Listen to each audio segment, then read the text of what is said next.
Conducted by Fusion TV reveals tens of thousands of people were stopped, in many cases unnecessarily, by the Miami Gardens Police Department over the past 5 years. The controversial stop and frisk policies actually included checks of small children and senior citizens, but it appears the primary target of this policing strategy was young black males. Alina Machado explains why some are now suing, claiming this is a federal issue, that it's racial profiling. Man, a complete nightmare. The way they like terrorize me. Earl Sampson made national headlines last year after it became known he was stopped by police at least 288 times, the equivalent of about once a week for 4 years. I couldn't be nowhere in my own neighborhood, like standing right here, I couldn't be here. I had to, like, I was running from my freedom. Today, Sampson says his life is much better. Do police continue to come here and pick you up or try to detain you?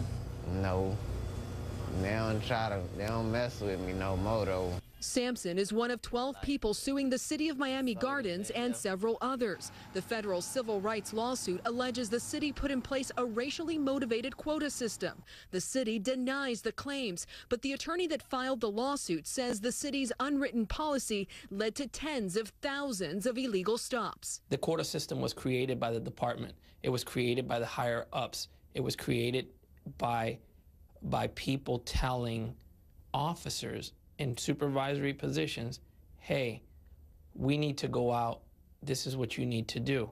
And the officers, they follow those orders. Do you feel like the policy was racially motivated? I believe so.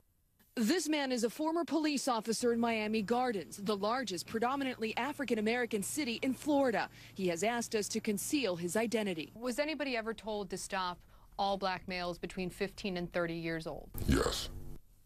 In a roll call? Yes, ma'am. Did they say anything in terms of why stop all black males between 15 and 30, or they just said, we need numbers? In so many words, yes. They said that's the criminal element within the city of Miami Gardens. Today, there is a new police chief in town. I can tell you that, yes, a large number of crimes are occurred in this city, because it is a black city, by young black males. That's a fact. That's our population, that's our demographics. But is it every young black male? No. Stephen Johnson was hired in April after the former chief stepped down. When you hear about what was going on before you came on board, does that disturb you? Absolutely. And I can tell you from my assessment, whether it's perceived or real, the officers here were under the perception that in order to get into a specialized unit, you had to have high stats. Quotas. Quotas. Now that was not a written policy. That is what they were instructed to do. Was the quota race-based?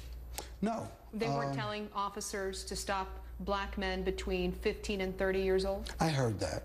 From the officers? I heard that from the officers. That they were specifically told to stop black men between 15 and 30?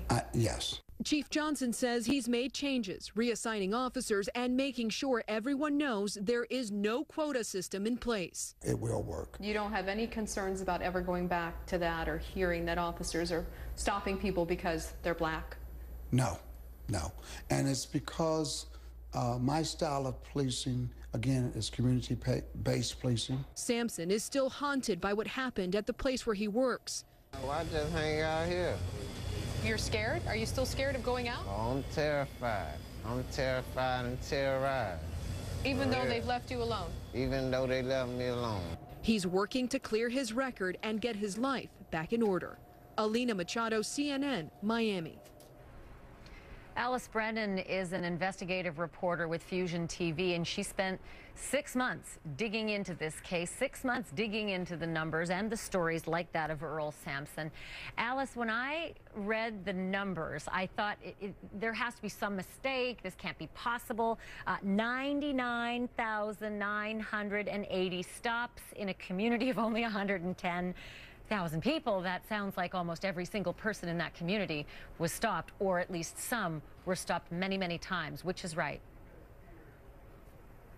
Yes, Ashley, we conducted a comprehensive data analysis of public records that the Miami Gardens police gave to us, and 99,000 stops. That's 56,000 people in a city of 110,000. That's more than half of the population. 8,000 children or people under the age of 18, and over 1,000 senior citizens stopped by the Miami Gardens police. Including a 5-year-old, which or at least a couple of 5-year-olds even. It just seems so bizarre.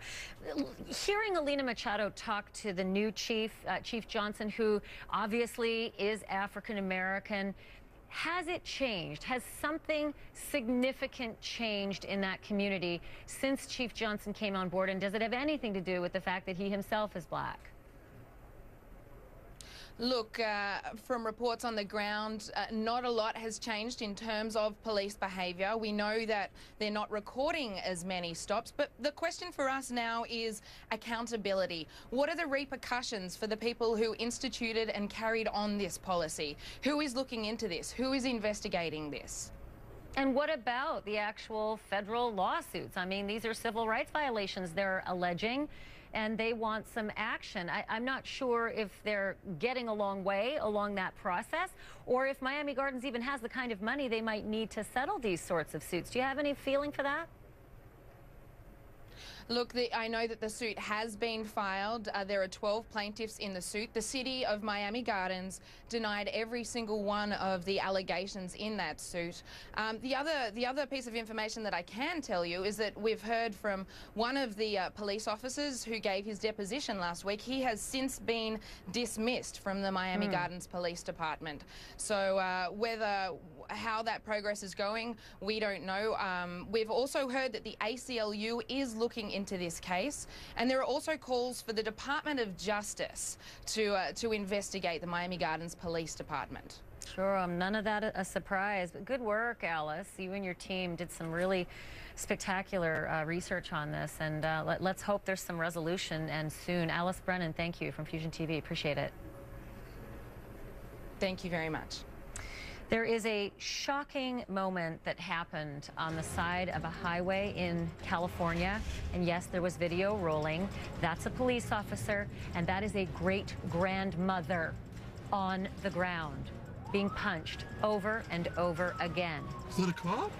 You're about to find out what